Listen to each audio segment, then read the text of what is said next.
విచారణ దర్యాప్తు ఇంకా ఎంత కాలం కొనసాగొచ్చు? ఏమండి ఇది చాలా కాలం శ్రీనివాస్ గారు ఒక కొనసాగే నిమిషం నాగార్జున గారిని అడిగా.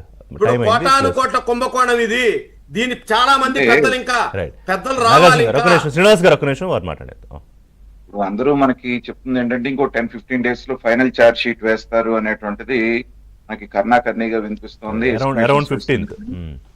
ఆ, కానీ నా దీని ప్రకారంగా ఇక్కడితో ఆగదనేది ఉందండి. ఇంకా రావాల్సిన వాళ్ళు ఉన్నారు కొంతమంది అనేటువంటి Okay. చాలా పెద్దలు ఉన్నారు. సో అది కూడా ఫైనల్ ఛార్జ్ షీట్ అవుతుంది అనేటువంటిది నేను నమ్మట్లేదు.